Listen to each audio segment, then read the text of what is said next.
13 heroes set out to kill the Demon King, but instead of saving the world, they destroyed it.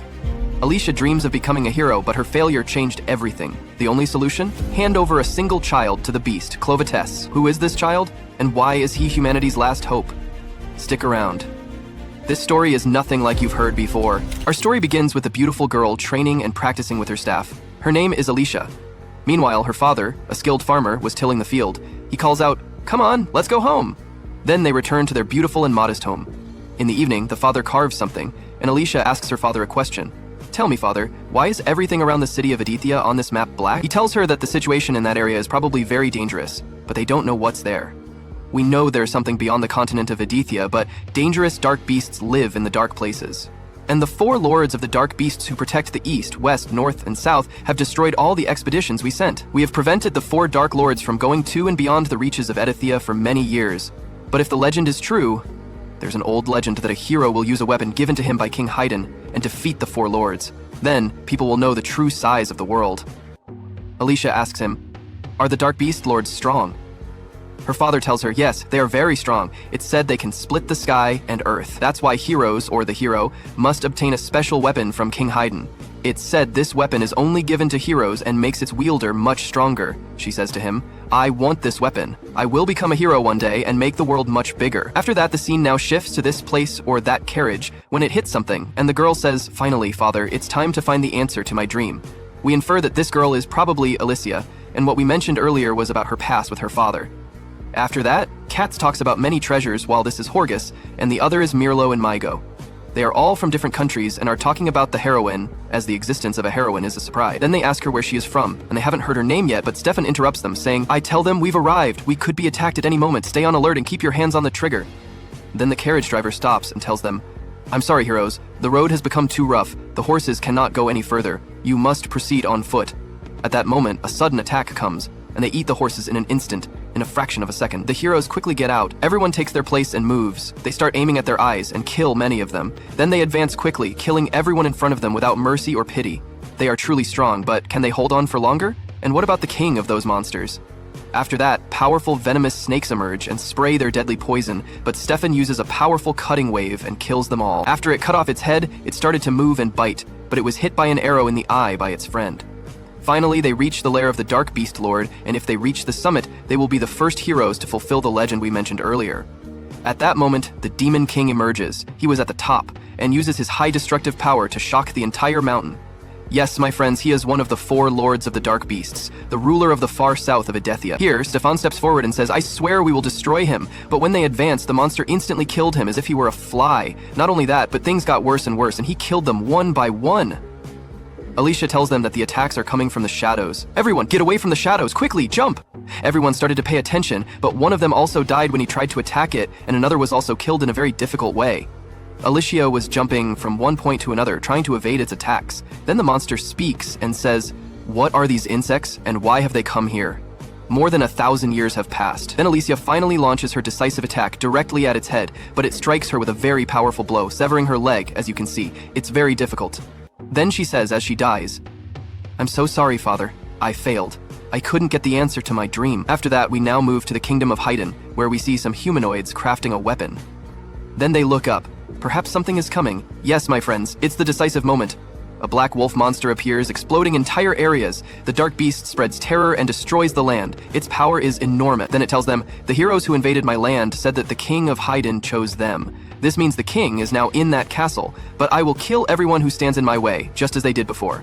The archers try to shoot at it, but it easily deflects them. Then it dashes at full speed, wanting to enter the fortress. Everyone prepares. Yes, it's war. They prepare and bring the catapults, firing with all their might, but it has no effect on it.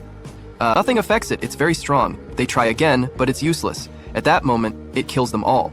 After that, one of the people enters the king and tells him, "Sir, you must escape quickly. The dark beast has besieged the castle, and he is now trying to storm the palace." The king says, "I can guess what it is. The heroes failed. The power of the Haydn blades, the hydrate mana power, wasn't strong enough in my generation." Then one of the soldiers says, "The dark beast has reached the castle." He urges the king to escape quickly, because they cannot stop it. The king replies, "If we cannot stop it, there's no point in fleeing. We will seal the furnace. The Haydn fire must not go out." Then we see the soldiers running, shouting, Open the eastern gates from 1 to 6. Bring out the connected catapults from 1 to 6. The second connected catapult company is in position. Target the beast clinging to the castle. Target, quickly. Another soldier says to him, "But we will hit the castle. We cannot hit the royal castle with royal catapults." The second one speaks angrily.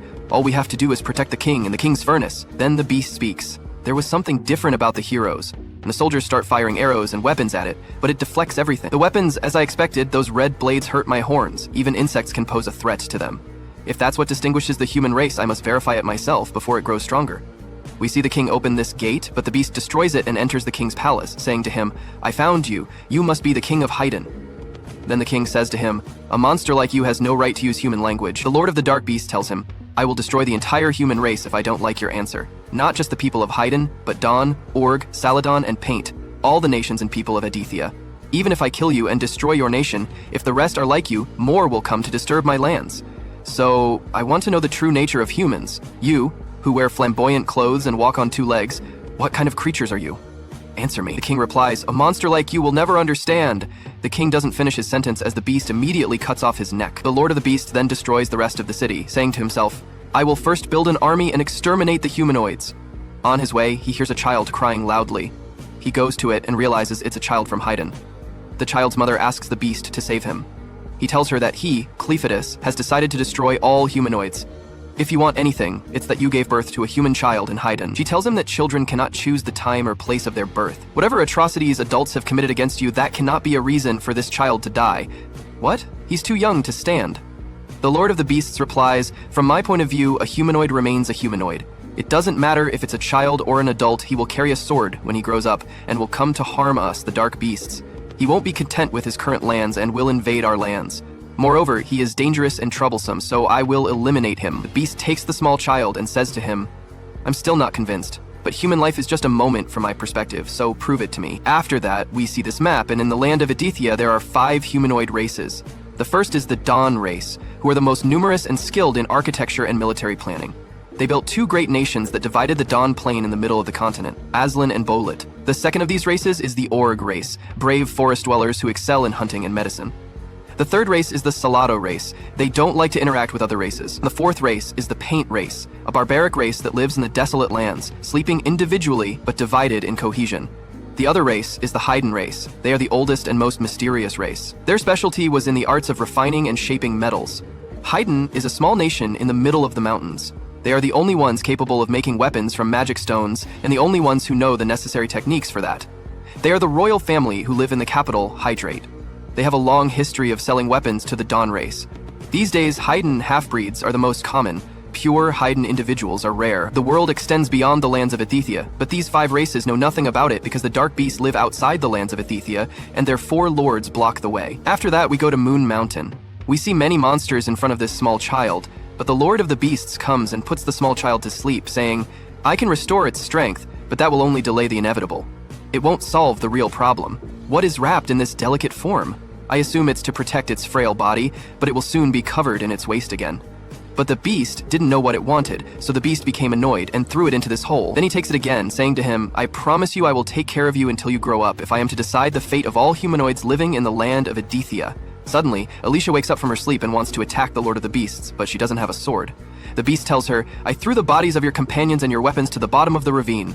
You are now a walking corpse, empowered by the dark fluid I gave you." Alicia is surprised, saying, "What do you mean? How can you speak human language? Am I the only survivor?" The beast then asks her to nurse this infant because it's very hungry. The dark beast finds no milk in Alicia's breast, as she is a virgin.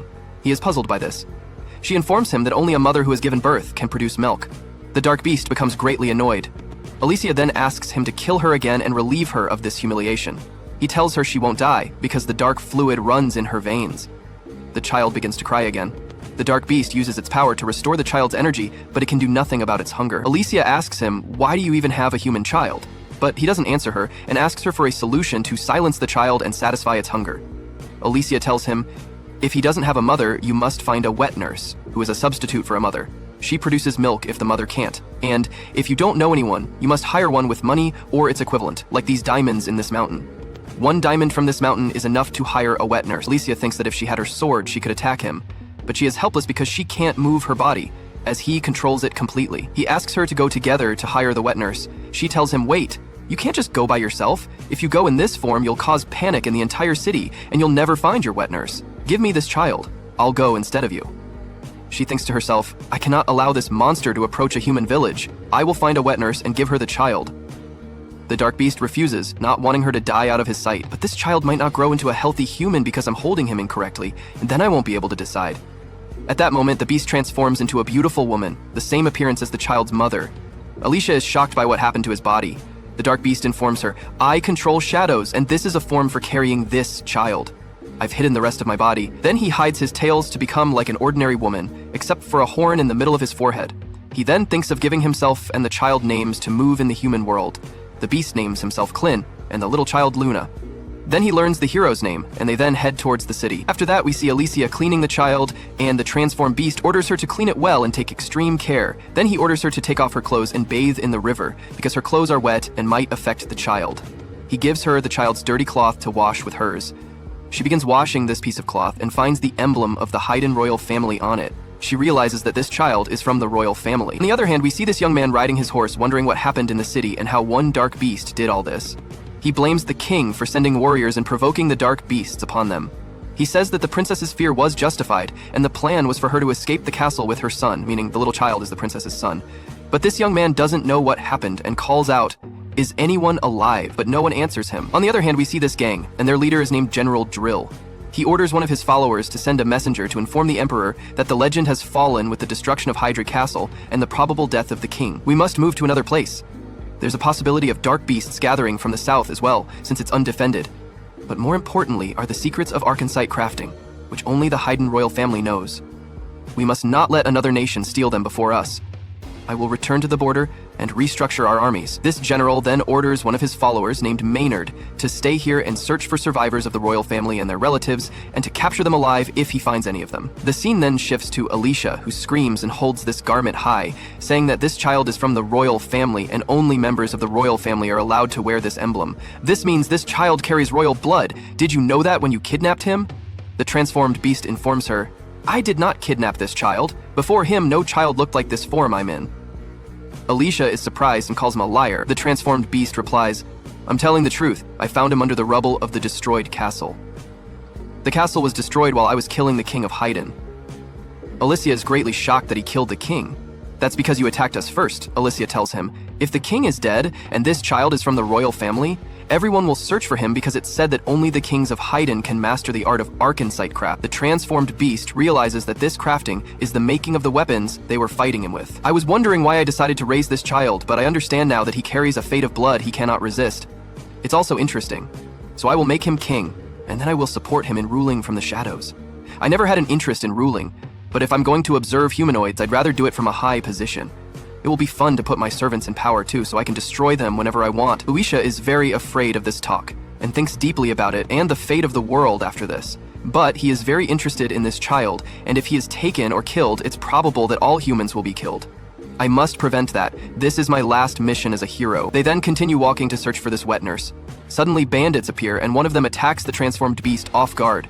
Alicia warns him, but he takes the blow to the head, and the rest of the bandits gather around them. Alicia says with dismay, they are bandits and their fate is inevitable death. But suddenly, something strange happens. Blood pours from the transformed beast and he falls to the ground, bleeding heavily. Alicia is greatly shocked by this situation. One of them hits her on the head and she also loses consciousness. They capture them all. What will happen in the next episode? What is the fate of Alicia and this transformed beast? Is this a trick from him, or is this form very weak for him? We will find out in the next episode, so stay tuned, and please subscribe to the channel and activate the bell icon to receive all new updates. Our episode begins with Alicia waking up, held captive with Clin in a wagon, along with many other prisoners. Clin, however, appears calm. Alicia asks him why he's so calm, and he tells her that the important thing is that little Luna is fine. She just cried a little and then fell asleep. Alicia approaches him and asks him what exactly is happening and why the blow he received before being captured was enough to knock him out so easily. She notes that he certainly isn't as weak as humans when he transforms into one of them. Clin tells her that's not true, of course. He was just surprised that this delicate skin and fragile body were much weaker than he expected. Alicia asks him why they don't escape now. He tells her that he is human now and will remain so until Luna is crowned queen, and he will hide his true identity until then. He also wants to see the nature of humans. He then asks Alicia to explain what's happening now. Alicia tells him that bandits attacked them, and it seems they are taking them to slave traders.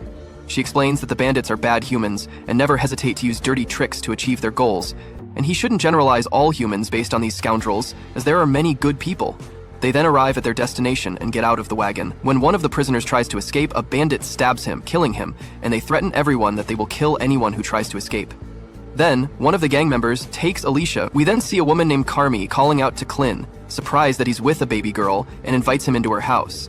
She then calls her servant Nell, stating that her job is to take care of children. We then move to the room of Chief Frocco. Guards enter with Alicia, but one of the guards calls him by his name.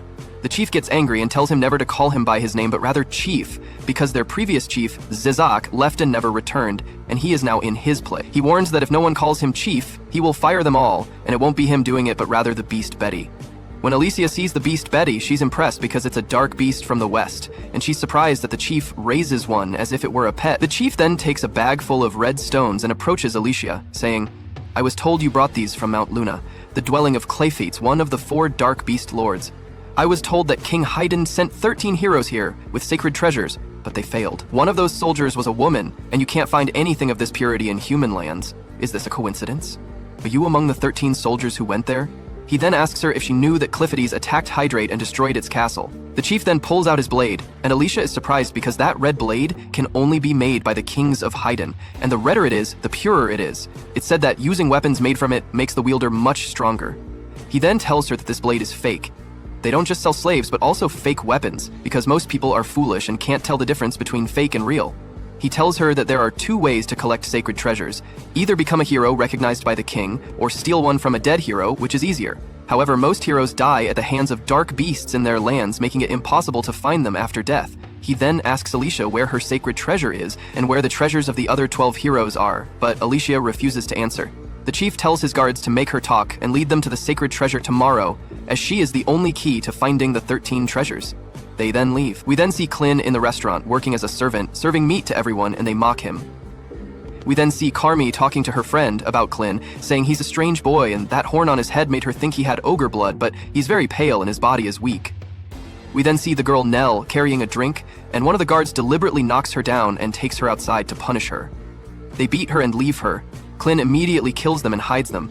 Nell approaches him, and Clin tells her to take care of the baby and that he wants to talk to her a little. They then sit together and get to know each other more.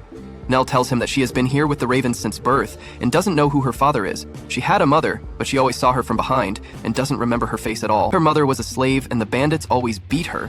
Then she disappeared after a while and she doesn't know if she escaped or died.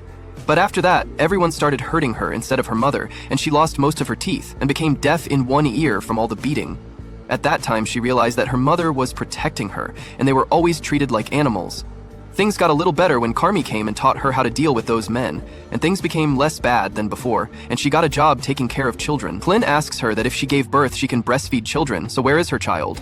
Nell tells him that she gave birth to a stillborn child, and when she learned he was dead, the world became black in her eyes, and she felt as if she was being pulled to the bottom of the earth and she wished to die. But when she started taking care of small children, she felt that she was created for these weak ones and started imagining that they were her children. Clin then asks her to come with him. He will hire her as Luna's nurse, as he trusts no one here but her, and it seems Luna has grown fond of her too. Nell thought about it, looking surprised. Clin spoke to her again, saying, "Come on, think, I want to hear your answer. Will you come with me as Luna's nurse, or will you stay here as a servant to the slaves, who I'm told are scum?" Nell replied, "Honestly, I'm very happy with this offer, but in the end, you're a slave and won't be able to bring me much money. So I'll stay here. I have to take care of the children who will come in the future." "I'm so sorry." She then handed him the baby and left. On the other hand, we see the heroine Alicia trying to cross a bridge with those foolish bandits. She stops and thinks, and one of them strikes her lightly with his sword, saying, "Come on, move! Are you thinking of jumping? The walls of this place slope inwards. You'll hit the rocks before you reach the lake." Then they watch a man who wants to challenge that lake and go under it to reach a magic mine only about 2 meters deep under the water, but it's a very dangerous matter. Everyone says, "Oh, how foolish, he's really stupid." His wife was waiting for him outside, saying, "Do your best, darling," but he didn't know his end or his fate. He jumps into the water, and Alicia is surprised, saying, "Is he crazy? The entire entrance is underwater, and there are some very powerful monsters. He'll never survive." Indeed, in just moments, a monster eats him, and even leaps into the air, taking another. Yes, my friends, they are Arvence's dark monsters hovering in the area. They came with the floods 300 years ago, so they abandoned this mine. Even Kodwar, the strongest hero of his time, couldn't defeat them, and at that time there was still land to fight. His weapon, Current Cutter, was named so because it split a waterfall in front of the king of Haydn. One of them said to her, I didn't know a sword could have a name. Does your sword have a name too? She told him. There's no reason for me to tell you that. Tell me, you fool. You promised them freedom, but why are you putting a rope on a slave and tying him up? That means you'll never free him and won't let him leave alive. I can imagine what scum like you are thinking. You're like the children of Zion. You never keep your promises. The other replies, don't interfere in others' affairs and focus on your own situation. You'll never be free. There are restraints on your wrists and also iron balls on your legs. And you're on a bridge, and many more are waiting for you on the other side. Everyone is excited to hear the Miss Heroine scream like a pig. Then this clown comes and jumps in front of her, shaking the entire bridge. They tell him, you idiot, the bridge might collapse. Don't act crazy, he tells them. I don't care about anything because I see a female and I want to tear her clothes and rape her in front of everyone. The other woman gets extremely angry, then tries to break free of her restraints, hits him hard and cuts the bridge rope, and they both fall as lifeless bodies. Will this be the end? Wait for us in the next episode to find out what will happen, but you must subscribe to the channel and activate the bell button to receive all new updates. Our episode today begins with the bandits after they threw Alicia, leading to her death. They are thinking of a solution because if Fruko finds out she died, he will kill them, as she was supposed to lead them to the 13 holy treasures. Then, suddenly, we see Alicia open her eyes. She's alive, but can't feel anything in her body. She wonders, what's happening to me? What happened to my body? Have my bones shattered and impaled something? What is this blood? What can I do? If I don't do something, these thieves will get to me. Suddenly, blood gushes from her head and forms into the demon Clevatess, who tells her, you've bled a lot, you fool. Alicia is surprised and asks him, why do you look like such a small puppy? He informs her that his form is determined by the amount of dark fluid. The dark fluid is what keeps her alive, and if she loses it all, she will die instantly. He tells her, of course, as long as you deserve to stay alive, I will forcibly return it to your body if I have to. And if you do that, anything that hasn't been completely lost will be restored as it was. She asks him, why didn't you do that? Did you abandon me? He tells her that he found the perfect nurse for Luna while they were separated by the bandits. This nurse's name is Niel, and she works with the thieves. From the perspective of a dark monster like him, she's not treated well, so he thought she would gladly accept an offer to be hired. But she refused his offer without even thinking. He asks her, why did she do that? Alicia tells him, because she surely thought he was a slave with a child. She didn't trust his words. People like these thieves don't let anyone go, so she was afraid to leave with him because they would follow her and kill her. The safest way is to crush all those thieves. If he does that, no one will follow Neil and she will accept his offer. He tells her that he cannot allow anyone to know that he left Mount Luna, and he doesn't want anyone to attack during his absence or wonder why he is here, especially since he is raising Luna. He then orders her to do it, to slaughter these thieves who call themselves ravens. No one will suspect a hero who slaughters a gang of thieves. Alicia tries to refuse, but Clevatess doesn't give her a chance and enters her body as blood once again. We see her body beginning to heal and her broken bones mend. Just then, a group of thieves arrives and are surprised by what happened. They decide they will capture her alive and force her to tell them the location of the 13 holy treasures. Then, one of the thieves attacks Alicia. As he was about to strike her with his sword, she grabs his hands, strikes him, takes his sword, and prepares for battle. Then we see Klain carrying Luna, telling her that he will try to convince Neil again to be her nanny. Next, we see Neil returning home, and Carmi scolds her for being late. Neil tells her she was late because she was feeding the baby. Carmi tells her the kitchen needs cleaning, but notices that Neil is in a good mood even though she has a bruise on her eye from the thieves. She asks her what happened. Neil looks at her and asks, what's the outside world like, Carmi? You came here from the outside, but I was born with the ravens and know nothing about the outside world, so I wonder what it's like and what it feels like to live there. Carmi tells her, most women here, aside from me, lost their homes outside or did something bad and ended up here.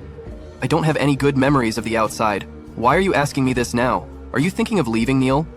Neil gets nervous and tells her she's not thinking of leaving at all, but is curious about the outside world. Someone asked her to go with him to the outside. While they are talking, we see Chief Fruko listening to them. When Carmi learns that a slave suggested to Neil that she go out into the outside world with him, she hits her and tells her that will never happen. She will stay here and die here. Chief Fruko enters, and Carmi is surprised and asks him what brought him here. He tells her he came to see something special she supposedly has, the little girl Luna. Neil tells him she's in the stable. Chief Fruko leaves and asks Neil to go with them. Carmi said, wait, sir, you shouldn't take her, she pleaded. The other woman, knowing the consequence as well, told him to wait, but he just gave her a glance and ignored her, leaving the place. Innocent Neil had no idea of her fate. Write in the comments what Neil's fate is. After that, Neil's friend became furious. Damn it, she's the only one who can nurse the babies. How are we supposed to feed the children now? Do they think every woman can breastfeed? At that moment, Klain, the Demon King, appeared carrying the child Luna. The woman told him, she can't get any milk anymore. The wet nurse is gone for good. She messed things up herself. She wished for something she couldn't have. It's her fault. What does that mean? He asked her. The woman then told him everything. The scene quickly shifts to the gang leader, or rather, the slave king, with Neil. They were descending into a crypt. "What is this strange place?" she asked him. "I've been here my whole life and never knew this place existed." He told her that this was formerly an arcanasite mine. This strange material can be used for many purposes other than making swords. I spent years researching it before joining the Ravens organization. At that moment, Neil found a skull bone and was surprised. The slave king told her not to worry, it was probably rat bones or something similar. "And now, I'm going to tell you about something I've been researching," he said, then turned off the light. "Sir, where are you, Master Foroko? It's pitch black and I can't see anything," she exclaimed. "I'll light the lamp right away," he replied.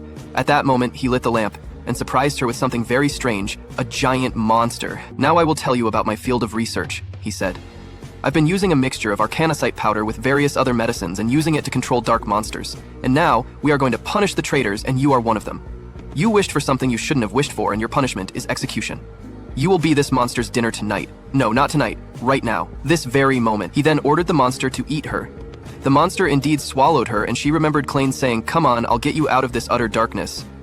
But perhaps this is the end, my friends, as the monster devoured her. At that moment, Klain appeared and said to little Luna, "I'm so sorry I couldn't feed you today. Your wet nurse has been devoured."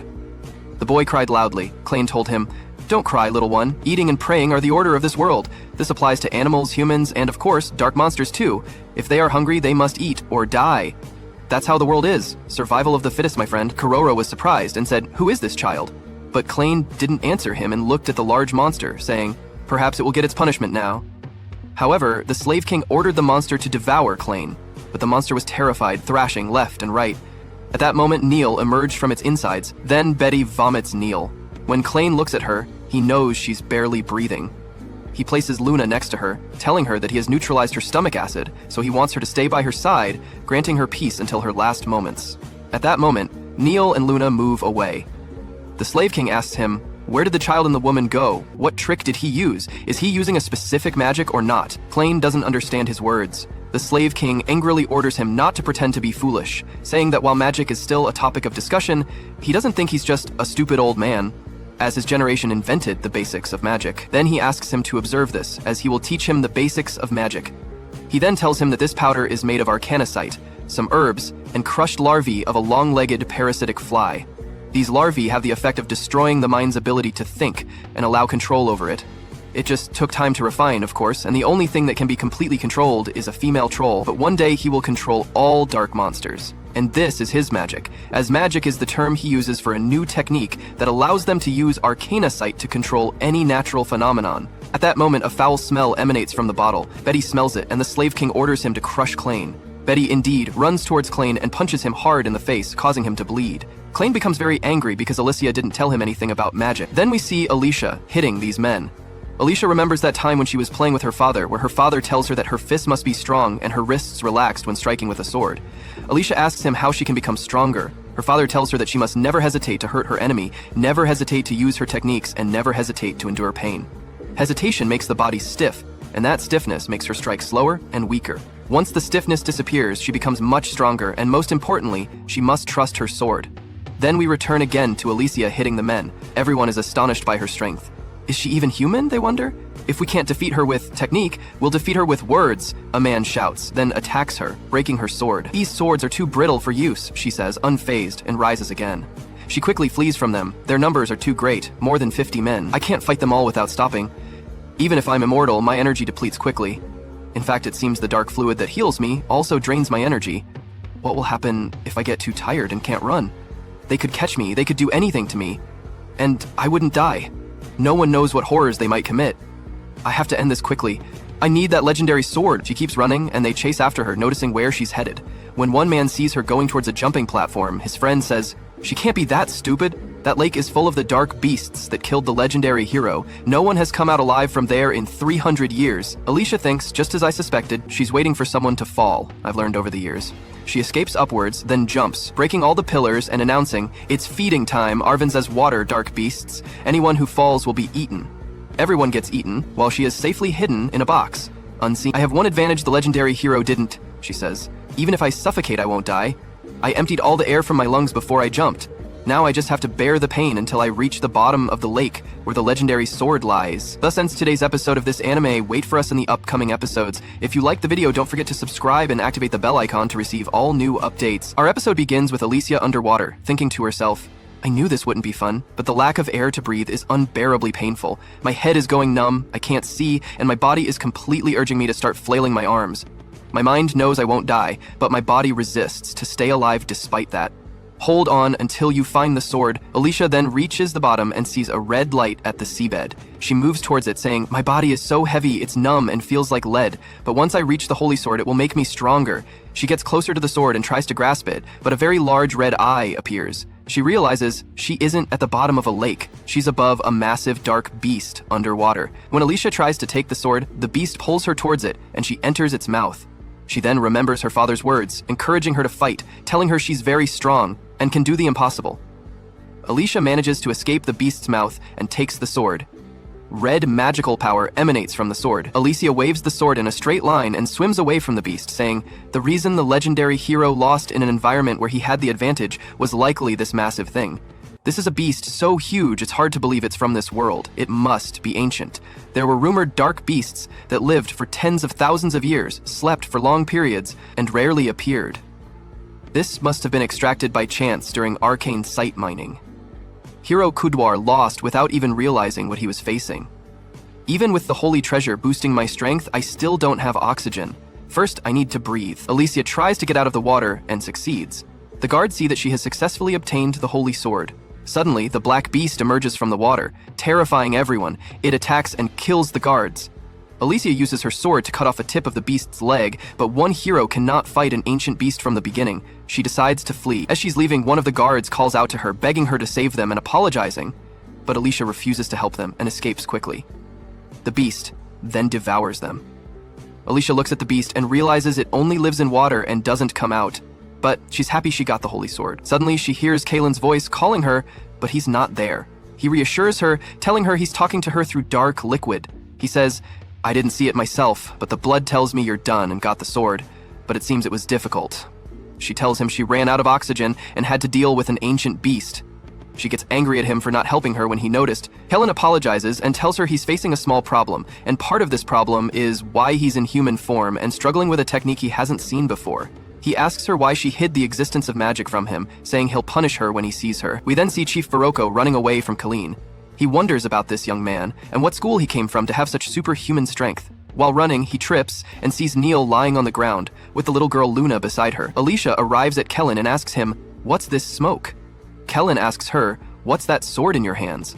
Alicia angrily tells him she'll never leave it or give it up, as she risked her life to get it. Kalen says, okay, never mind, the problem is this smoke. It seems ordinary animals like this aren't affected, and neither are you. It only affects the senses of dark beasts, and I can't smell anything and my ears are ringing. This is disgusting. How can I get rid of it? This place is so cramped, and I don't know where Luna is either. She should be ahead, but she's not in our sight. She's with Neil, who's barely alive. Kellen then asks Alicia to act, as she knows about magic.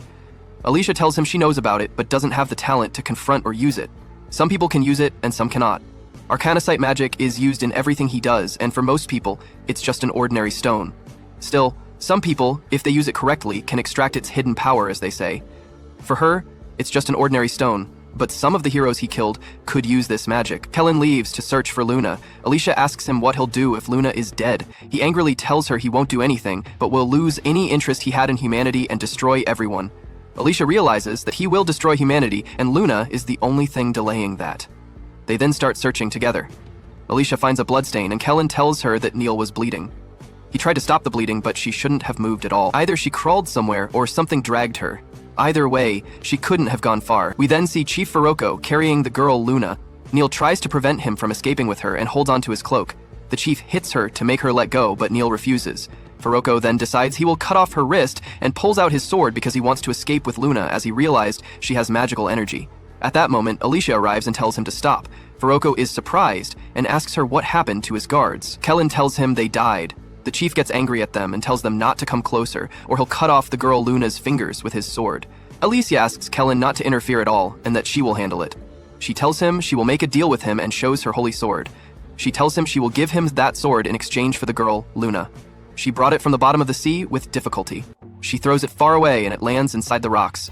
She asks him to leave Luna and go take the sword. Furuko laughs and tells her he never imagined that a hero would abandon a holy treasure so easily. He is now certain that this child has royal blood from Haydn and never intended to give her up. However, if she wants to take the child, she must tell him about all the holy treasures.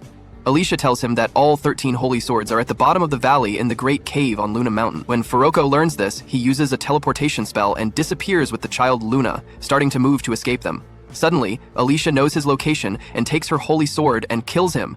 She tells him she knew his location from Luna's crying and splits him in half. Kellen then takes Luna. We see Alicia asking Kellen if he can save Neil. If Luna is fine now, it's thanks to her. Kellen tells her he cannot control more than one person with the dark liquid, and her body is missing many parts, and he would have to compensate it from somewhere. Alicia gets angry and tells him that it is essential to heal Luna. Kellen tells her that if he does that, it will lead to her death.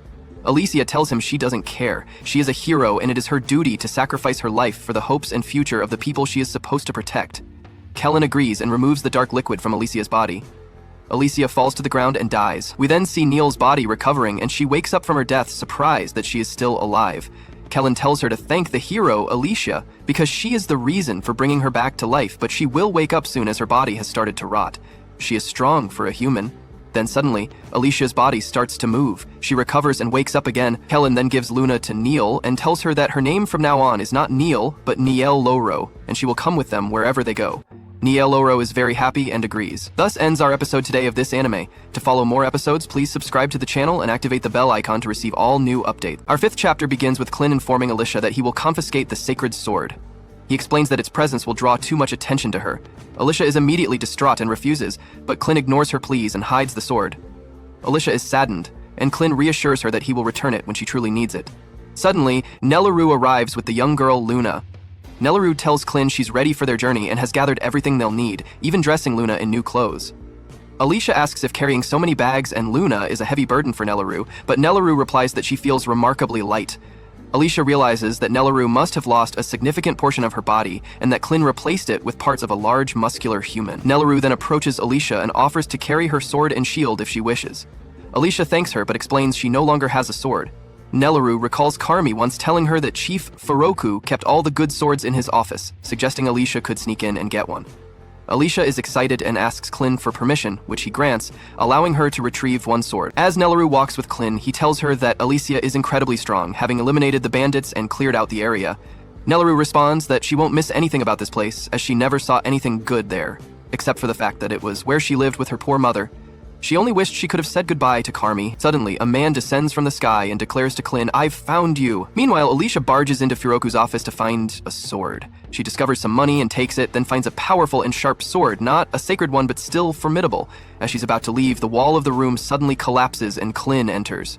The mysterious man appears and attacks Alicia. She realizes he's incredibly strong and dodges all his attacks, making him realize her strength. He then uses his power to strike her and throw her out of the building. He stands before her and tells her he only wants the child Luna. If she lets him take Luna, he'll let her live. Alicia tells him not to underestimate her, as she is a sacred hero. She uses her superhuman strength on the sword and attacks the man. As she's about to kill him, Clint uses his power to control their movements and stops the fight. Alicia is angry that he intervened. Clint explains it's a misunderstanding and tells Nellaroo to take Luna inside. Clint then informs Alicia that the man is a dark beast who has taken human form, but he has something else inside and currently under a powerful illusion that prevents him from even seeing his true form. His true form has wings and claws, and only one creature can use such powerful illusions, the Lord of the Western Dark Beasts, Zapthar of Illusions. The man asks Clint who he is and how he knows all this information. Clint introduces himself as a servant of one of the Dark Beast lords, who, like him, has taken human form. Alicia realizes that Clint is hiding his true identity from the Dark Beasts. The man then states that their goal is the same and transforms into his original form, telling Clint that Lady Zapthar is considering human annihilation just as Clevatess incinerated an entire human city. He introduces himself as Gart, a servant of Lady Zapthar.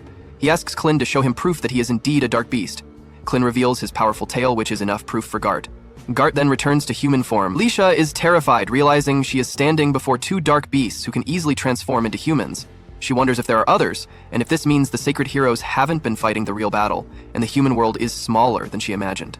Clint then tells Alicia that there are no other Dark Beasts who can transform into humans. Alicia is startled that he knew her thoughts. Gart asks Clint why he is accompanying this human, a sacred hero, their enemy. Clin replies that she was once a hero but is now his servant, as he cast a spell on her, making her obedient to him and helping him understand human nature. Gart states he's not interested in any of that, but warns that if Alicia, Nelaru, or the little girl Luna stand in his way, he will kill them. Clin retorts that he won't let Gart live if he even touches them. Clin then says it's his turn to ask questions. "What do you mean your lady is considering human annihilation? I know her well. She's eccentric and loves observing humans, and the ogres in the forests worship her as a goddess. What has changed?" Alyssa thinks to herself that Clin is right. That's why the heroes never go to the western region and cannot cross the forest without the cooperation of the ogres. Gart explains that 3 days ago he was flying in the sky and saw 2 beasts searching for their young, greatly distressed. For some time, young beasts have been disappearing. This is the 9th disappearance of a young dark beast without a reason, and he doesn't know why, but he's sure humans are involved. He recounts standing before Lady Zothar, who told him they would never trust humans and it's better to infiltrate and spy on them. She ordered him to go to the human world, and if necessary, humanity would be completely destroyed. Returning to the present, Gart tells them that the young beast disappeared in the southern mountains, and he came here looking for clues. Clin tells him he had to kill a troll when it attacked him. Clin suggests that more young beasts might be kidnapped, and remembers Carmi saying that women here are forbidden from having children, so people always come to buy children. Strange people in black cloaks, who always mention something about talent. She saw Mr. Furoku meet with them some time ago, and knows nothing else, which is why she killed Neil's 3 children that she bore. She did it to protect those children, as death was better than being sold to those men. Returning to the present, Clin tells Gart that someone is buying children from here, and also kidnapping young dark beasts. These 2 events seem unrelated at first glance, but there is a connection. Those who were buying children were connected to Furoku, who had a pet troll, and this talent is that magic is deeply involved in this.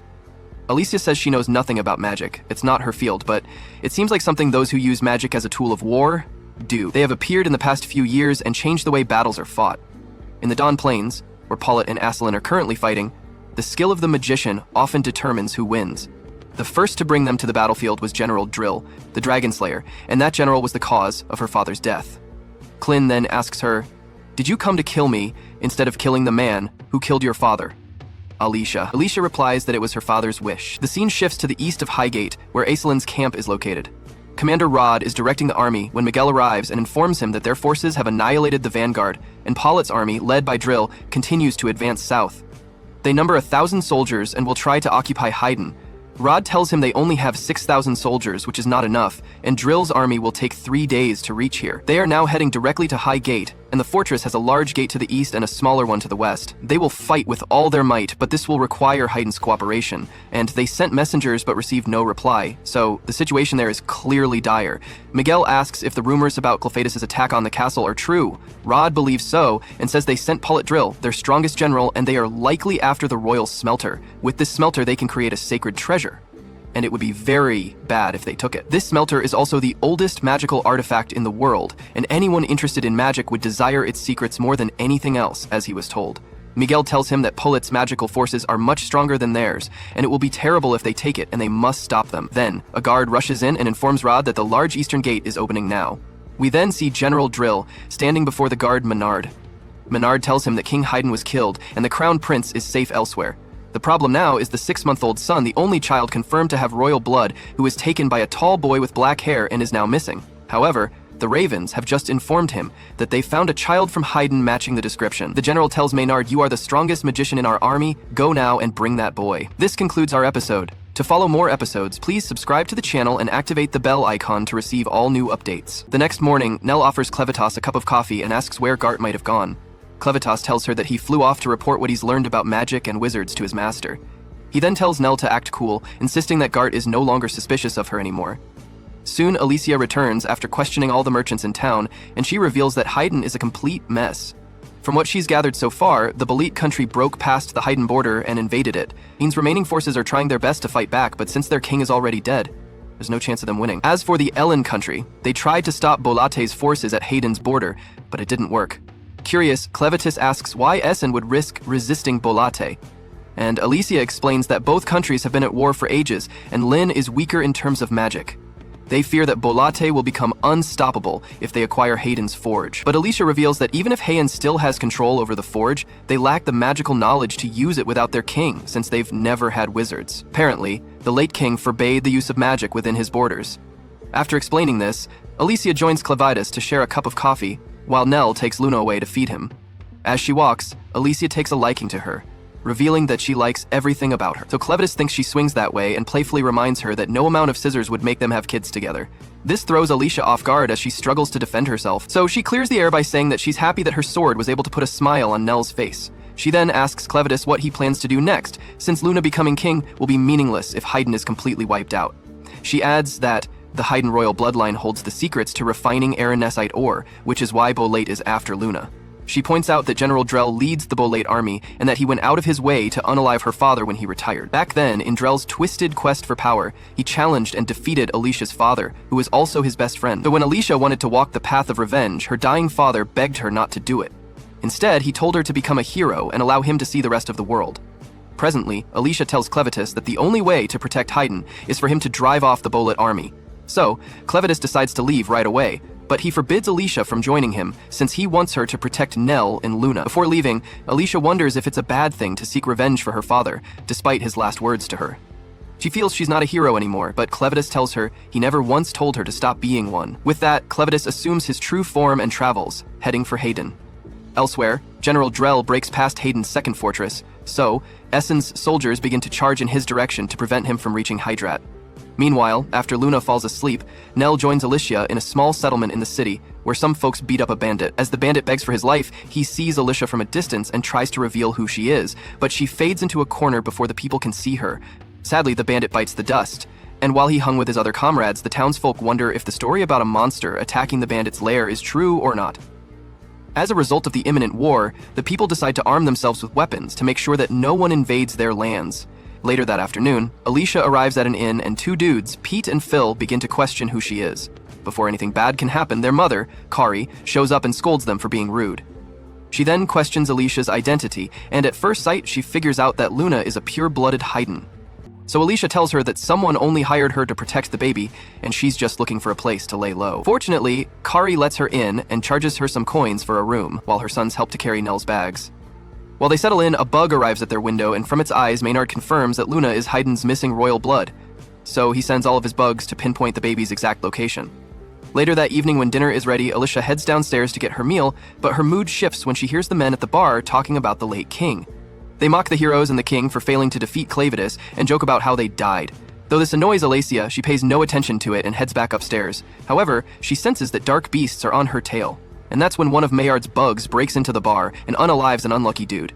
When Maynard reveals himself, another unlucky guy tries to run for his life, but he gets devoured by bugs the moment he steps outside. As for Alicia, she hears Luna crying from upstairs, only for her to rush in and see that a high wizard named Naya is about to unsloth alive Nell. That brings us to the end of today's video. The new episode begins with a sense of mystery. Clint is furious, transforming into his true form and moving with incredible speed, but we don't know where he is going. The situation is perhaps more dangerous than you can imagine. Meanwhile, we see Alyssa with her companions, embroiled in a great argument. In another scene, we find the young child, Luna, crying, and with him is a sorceress who claims to be very powerful. Luna's nanny, Nero, is terrified. Nero is surprised to see how the sorceress got there, who explains she used her axe to fly. Her power allows her to control gravity, so she can attract or repel anything made of iron. By holding the wooden handle of her axe and pushing it, she can fly. The sorceress tells Nero, "I'll tell you about the Eastern lands. There is a turtle with an iron shell, which is the source of that magic from what I've heard. You can strike it with a steel sword, but it will stick and not come off. If you use a stone spirit, its iron shell will repel it away. This turtle is hard to deal with. This turtle isn't the best beast you can have, but everyone has a unique type of power." She then takes out a small crystal, and Nero asks her, "What are you going to do to us? Are you going to destroy this room?" The sorceress tells her not to worry. It's just a potion that reveals a person's talents. If you have a talent, the color of your eyes will change. Otherwise, you will vomit blood and die. Since this child is here, he is likely of royal blood. She then tries the potion on the child. Nero screams, "Stop!" Elisa hears her and runs toward them quickly, but the young man is very strong and says, "Woe to you, stop! You will never enter." He then destroys the area, saying, "It's time to get rid of you, swordswoman." Meanwhile, we see Nero screaming, "Stop, you can't destroy the life of a small infant child. This is not ethical." Nero tries to tear down the iron bars, but the sorceress tells her, "Don't waste your time. It would take 2 bulls charging at full force to destroy these bars." But Nero does it with ease, destroying the bars. This was an act of pure rage. At the same time, we see Alyssa saying, "I will not be defeated so easily." She lands on the monster and takes him down, then runs quickly to get to Luna. She enters and finds Nero holding the child, while the sorceress is lying on the ground. Alyssa asks her, Who made that big hole in the room? Nero tells her she did it. I pushed them with all my strength and blew up this place. Alyssa is surprised and says, how could you do that? But in the end, she says, we must protect Luna. They want to take him from us by any means necessary. When Clin returns, he will take his revenge on them. Now you must trust me and hold on tight, because we are going to jump down. They jump and are met with more insects, which Alyssa cuts down like flies. They run while the sorceress gets up and confronts them again, but they manage to escape in the end. The sorceress wonders why that woman has so much power. We then see Nero and Alyssa running at full speed through the forest. They will be able to get out of the town directly if they are lucky, but they find a large wall of insects. You should have left it from the beginning, and Alicia has used the dragonfly technique several times and will not be able to kill them all. Nero asks her what they are going to do now. Alicia replies that they have to find a place that the insects cannot enter. Then they run away to find this place. After that, we move to Maynard and his friends. His friend tells him that Alicia and the others are with them. Maynard asks her if she tested the child and if he has magic or not. She told him that she did not do that because there was a very strong woman with them who was able to stop her. Maynard is annoyed because they underestimated these two. The woman with the sword and the eye patch is a great hero in Orisha, one of the 13 heroes. When General Drell fought her father, he is sure of this. A hero like her would not travel with a normal child, so this child definitely has magic, which means he is in the right place, and there is no need for any tests. Then he is very happy because he will torture them severely.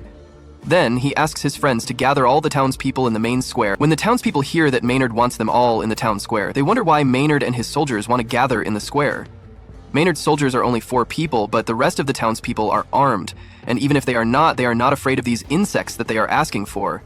If they want to fight, everyone is ready for it, but if Maynard tells them about his plan for this town, they will be with him. Maynard mocks them, then tells them that the first thing they should know is that if their king had not died after his reckless maneuver, they would not have been here. They may seem like a conquering army, but that is not true. They came here to protect them and their people, as the Lord of Dark Beasts attacked the capital of this country, and if he returns, this land will fall into the hands of the Dark Beasts again. It is clear that Hayden has no way to deter him, so they can do everything they can to protect the human world, and they did not come to steal anything from them. The townspeople asked him about these insects and if anyone was killed by them. Maynard replied that they had already killed one of the townspeople with these insects, but it was just an unfortunate incident, and this person was a girl. She was a traitor to Hayden and an enemy of humanity, so he used the insects because it was his only way to catch this girl. They asked him about this dangerous criminal, as they know she is dangerous to Maynard and his soldiers only and was not dangerous to them. Maynard told them that she is also their enemy. She is one of the 13 heroes who caused this. Everyone is surprised when he tells them that she is Elijah Glenfull, and now it is time to hunt the heroes. After that, we see this large army with General Drell, and they are on their way. Then General Drell speaks to his squad. Don't stop hiding and get out. Tonight's moon is brighter than usual. If you won't come, then I'll come to you. After that, Commander Ward arrives and with his power turns the water to ice, saying, I will stop you, General. His squad also attacks them. General Drell is amazed by what they have done and sees that they are able to stand on the ice because they are wearing spiked shoes. Ward says, on this frozen river, neither humans nor horses nor even that heavy Grandis can stand. This is more than enough to help 6,000 defeat 50,000. We see Commander Ward's squad running quickly to attack them. Ward says, this boy, kill as many as possible as long as we have the advantage, and target the sorcerers first. Don't let anyone who falls get up again. Then General Drell speaks to Commander Ward, saying, you are very amazing, grandson of the hero Royce. That holy treasure, the Flower of Frost, was once used to defeat a horde of dark beasts that reached the gates of the city of Islan. You have mastered its power, but even with the power of the frost magic, you would not have been able to freeze this entire river at once. You placed several sorcerers on top, to cool the water to a temperature close to freezing. Ward replies, that's right, and if I stop you now, I will win. Drell attacks him with his very powerful sword. We see Ward blocking the blow and asking him to get off his lap. Then Drell says to him, you are skilled in using your weapon, the holy treasure is powerful in itself, but you have the power to extract all its potential as well, and your strategy was perfect, but it is not enough to get there, not enough to break the bonds of the world. Then we see General Drell use his power and strike everyone around him, saying to them, anyone who was weak enough to die here does not deserve to go beyond our world. I will destroy the legend of the heroes. There is no point in keeping a tradition that is impossible to achieve. Because of this tradition, we challenge an unbeatable opponent with means that cannot achieve victory, just like your grandfather and my former friend, a believer in legends. We are defeated. We have been doing this for thousands or even tens of thousands of years. You must end this in appreciation for the wonderful battle you gave me. We are moving forward. You can stay there and watch the world change. Drell presses onward when suddenly a fierce wind like a powerful explosion blows. The Lord of Darkness, Clin, appears in his monstrous form. They recognize each other, and Clin lets out a mighty roar. A tremendous gust of wind with immense pressure hits everyone, for he is the powerful lord of the southern dark beasts. Drell asks, "What do you want, Lord of the Southern Dark Beasts?" But Clin, the Lord of Dark Beasts, has only one question to ask.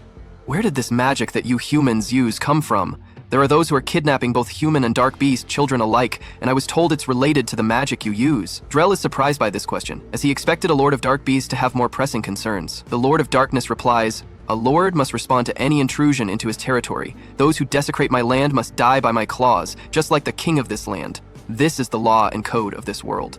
Suddenly, Drell gathers his immense power. A violent storm erupts, sending soldiers flying high into the air.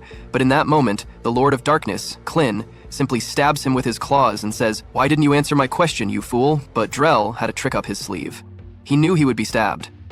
"I've been waiting for your return, Lord of Darkness, ever since you attacked Hayden Castle." Suddenly, Drell casts a spell to seal the Lord of Darkness, called the Dark Liquid Prison. A large sphere of blood covers him, and Drell emerges from it saying, "I sacrificed my body to create this dark liquid prison. Now I am a sword, and my life is my sword. Not even the Lord of Dark Beasts will be able to escape it easily and will die slowly inside." Rod is very surprised that the Lord of Darkness has truly been defeated. After that, Drell orders all the troops to advance to continue their journey. Meanwhile, we see Alyssa and her group continuing to flee. The villagers are looking for them to eliminate them, having been tricked by those villains who use insects. Will they be able to escape these villains? And will the Lord of Darkness be able to free himself from this dark liquid and barrier? This is what we will find out in the next episode, so follow us. Don't forget to subscribe to the channel and activate the bell icon to receive all our new content. Our episode today begins on this desolate night. It's a very difficult day for Alyssa, Nero, and the little boy Luna. All the villagers are gathered around the house, saying, "Come out, hero. We know you're in there. You're wasting your time trying to hide. We've always hated you, heroes. You brought us nothing but shame and bad luck. You destroyed the entire city, killed everything in sight. But after that, did you rebuild the city? Did you plant trees in the forest? Did you rebuild what was destroyed? You did nothing." But Nero encourages her, saying, "Alyssa, don't listen to them. You are a special and valiant hero. You saved my life and sacrificed yours for me." Alyssa tells her that it's very difficult to hear, but she'll do what she can. "Now, get away from the window. It's very dangerous for you. The most important thing now is to keep you and Luna safe. Since we haven't left the city, I expected this would happen, but I didn't think they'd find her so quickly. It doesn't seem like the insect wizard is here yet. But even if we escape from here, it won't help unless we find a place to hide. What are we going to do now? Help me, God. I've run out of options and I've nothing left but you." Meanwhile, we see the people outside saying, "Come on out, the waiting time is over. We will burn the house with everything in it." One man decides to throw a torch, but another stops him and says, "Wait, you fool. Our ancestors built this water wheel more than 2 centuries ago, and I won't let you burn it so easily, you idiot." The first man says, "But sir, we must hand over these villains." The other man hits him again and says, "Why should we listen to what strangers say? This is our problem, the problem of our country, the problem of our town. We left those two waiting in the middle of town so we could watch them and prevent them from causing trouble." Phil asks him, "So what are we going to do?" The other man tells him, "You just need to step back and let me handle everything. I'll take full responsibility." This man, named Mark, introduces himself and says, "I was once the commander of the city guard. Come out, hero. I have a question for you. I promise not to let anyone harm you from the outside until we finish our conversation. All I want is to talk to you." Just a few seconds later, Alyssa comes out. Mark says to her, "You're the hero, so where is your sacred treasure?" She tells him that unfortunately she has lost it. He asks her how she lost it.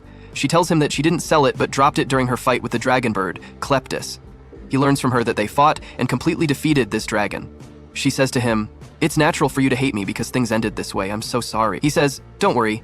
If you had sold the sacred treasure and escaped, I would have killed you. But since you fought and lost, I have no objection." Alyssa's surprised and says, "What? What? You don't hate me?" He says, "Let me ask you a question. Is it worth it to continue after the price we paid? When the next king is elected, should we as citizens support him? You are the only heroes to have reached the Lord of Dark Beasts in the last 1,000 years. You saw what was behind the mountain and what is behind the edge of the world. So, was the price worth paying?" Alyssa remembers everything and says, "I was thrown into the air. I only saw a glimpse of it. It was round. There was no end to the world. The horizon stretched on without end." And she doesn't know if she has the right to say this after failing, but there are many things they can't learn when their world is small. She then tells them that there's a lot they can't get unless they dare to take the step, and there are people they'll never meet. She recently learned this from a frightening, arrogant person who treats her like a rag, but if she hadn't met him, her world would have ended before it could grow. So there is a meaning to expanding one's world. Going beyond those peaks is worth the effort for the heroes who also died trying, and she won't let anyone say otherwise. Mark responds with full respect, saying that the only thing the last king did right was his choice of heroes. She can go now, and the elders will calm down the young people behind them. They need their next king to do everything he can in the end, and she must deal with the wall of insects herself, and they will take care of the soldiers. Before he can do anything, Menard appears with a gigantic insect, kills Mark, and tells them that he won't let them leave without talking to him. Alyssa gets very angry and asks him how he dares to do that. He tells her that she ruined his game.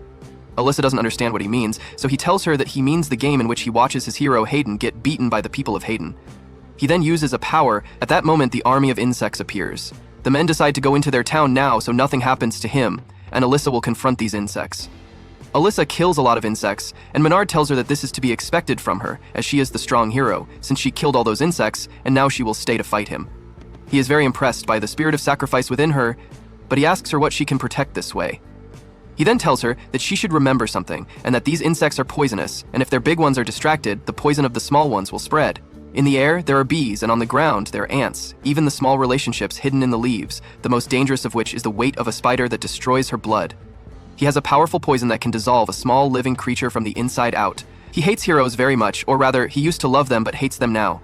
They didn't come when he needed them, and when he lost everything, the old couple next to him became more useful than them. Heroes are just empty symbols that can't protect anything, and the only two who can are him and General Drill, who overcame the same despair of heroes as she did. Alyssa wonders to herself if this poison affects the dark liquid as well, and Alyssa says to herself, this poison affects the dark liquid too. If that's the case, this is bad. Suddenly, the dragon Clevatess appears, saying, you have a mission you must complete. And Alyssa powerfully attacks the insects.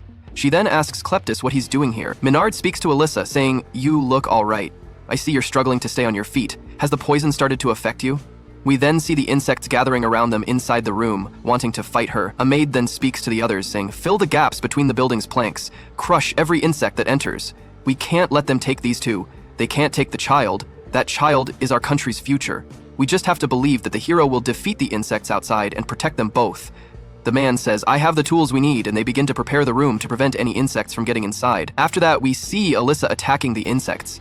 Menard says to her, give me all you've got. I really thought you would open the world, you and the rest of the heroes, but you're just fakes. Then a scorpion comes out of the ground, and Alyssa gets very scared. The scorpion strikes her, and she falls into the water. Then Clevatess says to her, you're moving slowly because the poison has weakened you. It's not strong enough to destroy your dark liquid, but it prevents you from healing until the poison is gone. Menard then asks her, don't you intend to get out? I thought being in the water would protect you. We then see the insects eating the building of the room they're in, as they're eating the entire forest. After that, this man says, why didn't that girl go with the insect man? He asks the girl, who replies, that's a silly question because I don't want to die. As soon as he becomes a grandfather, he doesn't stop until nothing is left. Menardo is the master of all insects, the most powerful and terrifying sorcerer in Bulet's army. We then return to Menard talking to Alyssa, saying, do you hear the sound of leaves being devoured? The screams of the forest? These are the larvae of a giant moth that hatches once every century and devours everything in its path. They only exist on one island in the east. Every time they pass, the land turns from tree-covered to completely barren. It waits in its home until the seeds grow into a huge forest. I can use my magic to speed up the cycle. That building won't last a minute against its appetite, and what will happen to those inside when they have nowhere to hide? In a matter of minutes, I will destroy this entire forest. At this moment, the hero Alyssa emerges from the water. She notices the cocoons, and more insects begin to hatch. Alyssa starts attacking them one after another, but the dust from their wings makes her dizzy, and she loses her balance. Menard and his scorpion attack her relentlessly until she falls to the ground, completely covered by the insects. He tries to break free, but to no avail. Cleint appears to her once again, and at that moment, her sacred sword appears on its own and rises into the air. Menard is shocked that the sword has appeared on its own. To encourage her, Cleint says to Alyssa, all living beings in this world are mostly made of water. Insects are no exception. A swarm of insects is no different from a mass of water. Consider it, hero, a river. And this sword has the power to tear it apart. End this now, maid. The hero Alyssa grabs her sword, regains her strength, and launches a powerful attack on the insects. The strike reaches all the way to Menard and every insect in the city, wiping them all out with a single blow. It is a terrifying power, the power of a true hero. Menard is stunned by this terrifying force and can hardly believe it. His necklace, the source of his power and energy, shatters. Alyssa defeats him instantly, then falls to the ground. Nero comes to check on her, but before she can fall, Klein catches her and says, I've wasted a lot of time on that weakling. He tells them that things have changed and that he has come to summon her. He then informs her that he did not defeat Drill, as it seems another Lord of Dark Beasts is supporting him. Will the hero be able to free Kleint from the dark liquid that Drill has trapped him in? We will find out in the thrilling events of the next episode. But before you end the video, don't forget to subscribe to the channel and activate the bell button to receive all our new content. The episode begins with Princess Tula talking to one of her commanders, asking for an update on the evacuation. The commander reports that 80% of the population has reached the underground shelters. She urges him to speed up the process and asks if any survivors from the castle have been found. He has no new information, but the princess insists he continue the search, as she is certain her son, Hydreius VI, is still alive. An elderly woman advises the princess that she understands her feelings, but with the king gone, Princess Tula is the only one who can rule the land and must seek safety. The princess refuses to flee. As a mother, she cannot abandon her son while knowing he is alive. When asked what makes her so certain, the princess reveals that she saw the royal crucible glowing crimson. The crucible becomes dormant when a king dies, only to be rekindled when the next king appears. Its active glow means someone with a claim to the throne is still alive, and her son is the only remaining member of the royal bloodline. Their top priority is finding him, as he is the only one who can use the crucible. She believes that as long as the royal family holds the crucible, Haydn will remain Haydn, and she will not leave until she finds her son. She admits she wanted to leave with him before this happened because she sensed something was coming, feeling their heroes were not strong enough to defeat the dark monsters. If only she hadn't been delayed on her tasks during the naming day, she would have caught up to him. At that moment, Fabio Felipe arrives. The princess asks for news, and he reports that a 50,000-strong army from Driel has clashed with a 6,000-strong army from Aslan on the banks of the Maril River. Despite a brave fight, Aslan's forces were no match for the rude army. But that wasn't the end of it. Immediately after the battle, the lord of the dark monsters, Clevatess, appeared and attacked Driel's army, wiping out over half of them in an instant. However, the general created a strange orb that trapped the monster lord inside. The princess asks if this means another lord of darkness is involved, and Fleep informs her that Driel is now approaching with his remaining 20,000 soldiers. The princess is shocked, unable to believe that anyone could have defeated a dark monster lord, as it hasn't happened in 1,000 years.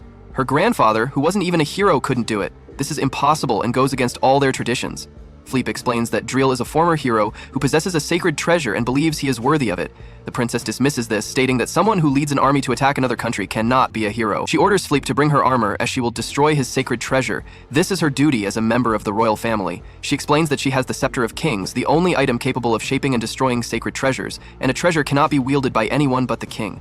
Fleep and the elderly woman try to stop her, but she tells them that she is the king on behalf of her son until he appears and takes the throne. As the princess prepares for battle, Philip brings her the Scepter of Kings. She thanks him, saying that with it she will have the power of the ancient kings of the past. She then asks him to meet Driel's army in the city. The scene shifts to the Haydrak capital, at the main outer gate, where a giant man is smashing the gate. The scene then cuts back to Alacia and Klein with Phil. Phil brings them a girl named Nai, telling Alacia that she is a hero as she defeated all those insects with one blow and her terrible injuries have disappeared. He tells her he will be her servant as long as she is there and to ask him to do anything she wants. Alacia asks him to bring Neloro to her immediately, and he rushes off to get her. Klein then talks to Alacia, noting that she now has a servant just like him. Alacia expresses her surprise at Phil's behavior. Nai sits down and asks them what they want, saying she doesn't want to listen to a long lecture and wants to know if she can leave because her knee is starting to hurt. Klein doesn't recognize her, and Alacia introduces her as Nai, one of the sorcerers who came for Luna. Alacia then tells Nai that she thought she was using magnetism, so she was captured easily. Nai retorts that if they had attacked her with weapons, she wouldn't be tied up like this. She admits she is weak and can't stop anyone with her muscles, and her guards were defeated easily. She wants to know what's going on. Alacia tells her she wants information about Driel and his relationship with a dark monster lord other than Clevatess. Nai is shocked and tells her she must be out of her mind and asks where she got that idea. Alacia tries to rephrase the question, asking if she has ever seen his dark fluid before, the red blood that came out of his body and moved on its own. Nai says that blood moving on its own is disgusting and she has never heard of such a thing before. Klein states that only a dark monster lord can produce dark fluid, which is why Driel returned by himself and is no threat. But if there is a dark monster lord behind him, it's a different story. They need to find out what's happening. Klein thinks to himself that if it wasn't him, that leaves Zafthir from the west, Rathwell from the east, and Forden from the north. He vows that if they decide to show their fangs, they will pay the price. Alacia speaks about the benefit of leaving his body and returning in this small form. He didn't leave his body, but only what was hidden in his shadow, making them think they had defeated him. While Alacia is talking, Nai interrupts, stating she doesn't understand anything they're saying. They only came for the Royal Haydn Crucible, and to activate it, they need the prince, which is her only reason for being there. She removes her gloves, revealing that her power doesn't work if she touches them, so she needs to take them off. This is her secret technique. She then uses her power and her gloves and flies away, escaping. The scene shifts to Nelora thanking some people for a ride. Nai, flying, sees them in a carriage with iron wheels and gets very excited. She attacks the people with her power and tells Nelora that she will be scolded if she returns empty-handed, so she will take them to Hydrat. She then uses her power and the carriage flies as well. Klein and Alacia catch up to them, and Nai is surprised to see them. Alacia tells her that they prepared this carriage so she could get there quickly, and that she no longer needs to force them. "I'm sure you know this, but this sword isn't made of iron," Alacia says. Nai thinks to herself, "I've lost." When the city residents see them, they rejoice, believing she will help and save them. Klein then talks to Nai, asking if she's satisfied now that she's done something heroic again. Alicia gets defensive, saying, "She already saved the town, you know, so that's heroic, and I'm a hero too." Nalora then says, "You surprised me too. I was like one of the heroes in the legends and was very impressed when I learned he was a prince." Klein tells her, "You are several times stronger than a normal human. I scorned you. Crush her with your power." They argue together, then Nai asks Klein why the group carrying a prince is so chaotic. Klein replies, "It's not chaotic, it was inevitable for everything here to end up this way because it has to be here." A large mountain appears on their path, with Hydrot behind it. Nai replies that they shouldn't worry, she will just fly higher.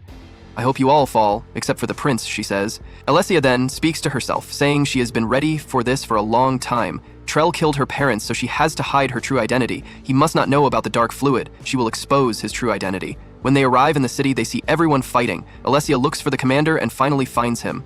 They all land on the ground, where the princess and the commander are. The princess tells the soldiers that their weapons are as strong as the sacred treasures. The princess tells her soldiers that the only enemy they need to defeat is General Driel. She orders the first squad to attack, and they charge at Driel, but he dispatches them instantly as if they were annoying insects. The archer squad begins to shoot him with arrows, but he destroys the arrows in the blink of an eye, turning them into ash.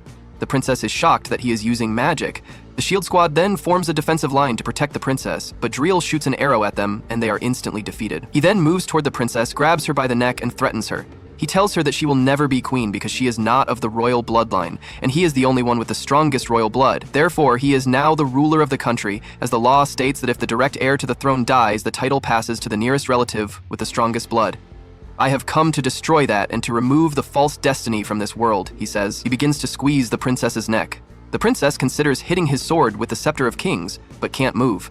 She thinks, "Without his sacred treasure, we have a chance to win. If I can just create an opening for one moment, I may be able to defeat you." Suddenly, Alicia descends from the carriage, falling like a rocket. She commands him to stop. "I have come to greet you, Driel, and to avenge my parents," she says. At that moment, the princess tries to hit his sword with the scepter, but Alicia's impact on Driel causes a huge explosion, and the princess is thrown far away. Driel and Alicia begin to clash, and he asks her why she came to this place. "This is a battlefield, and there is no place for the weak and cowardly," he says. The hero says that a hero's duty is to appear when the world is in danger. The princess is surprised to see the hero Alicia there, as she knows she went to defeat Clevatess. Alicia continues to attack Driel, and they engage in a fierce battle. Below, Nalora asks Klein if Miss Alicia will be okay alone. Klein replies, "It doesn't matter if she is or not." While she distracts him, we will head into the depths of Hyden Castle to find the Crucible. That's what Driel and the person behind him want. I will find out who he is first, and that's why I brought you, Luna. He thinks only a royal person can open the Crucible's door. They then head toward the Crucible. They see soldiers guarding the entrance to the place. Their commander says to be on high alert because they don't know from which direction the enemy will come. As long as the Crucible stands, Hyden is invincible. "Defend this Crucible with all your might," he says.